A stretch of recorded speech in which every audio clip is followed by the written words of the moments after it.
আসসালামু আলাইকুম।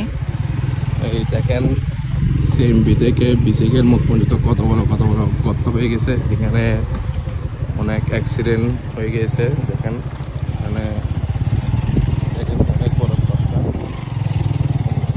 এখানে কালকে রাতকেও একটা ব্যাগ অ্যাক্সিডেন্ট হয়েছিল। মানে বর্ষা হলে পানি জমে থাকে, এখানে পানি যাওয়ার কোনো ব্যবস্থা নাই। মানে নালাগুলো এমনভাবে জাম হয়ে গেছে, পানি যেতে তো কমে 2-3 দিন সময় লাগে। তো এই কর্তৃপক্ষের কাছে দৃষ্টি আকর্ষণ করে বলছি, এই রাস্তাটি অতি তাড়াতাড়ি সংস্কার করে দিলে জিনিসটা ভালো হচ্ছে। কিন্তু এখানে অনেক বড় বড় ইন্ডাস্ট্রি আছে, কিন্তু অনেক দৈনিক না হলেও 50 থেকে 1 লক্ষ মানুষ এদিকে আপডাউন করা হয়। কিন্তু ওরা কেন এই ব্যবস্থা নিচ্ছে না? ইন্ডাস্ট্রির মালিকগুলা কোনো গিয়াই নেই, কোনো মাথা ব্যথায় নেই। রাস্তার দুনো পাশেই বেশি ভেঙে গেছে।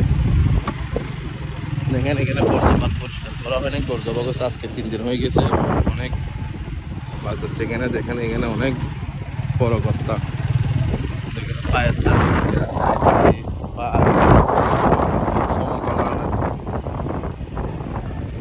অনেক বড় বড় ইন্ডাস্ট্রি আছে। কেন কর্তৃপক্ষের কাছে, চট্টগ্রাম সিটি মেয়র আছে, ওনার কাছে কেন কোনো দরখাস্ত করতেছে না, কেন আবেদন করতেছে না? রাস্তার দুটো পাশে দেখেন এদিকে পানি জমে থাকে। এগুলা হলে এখানে এক কোমর পানি জমে থাকে এই রাস্তাতে, সিএমপির মোড়ে।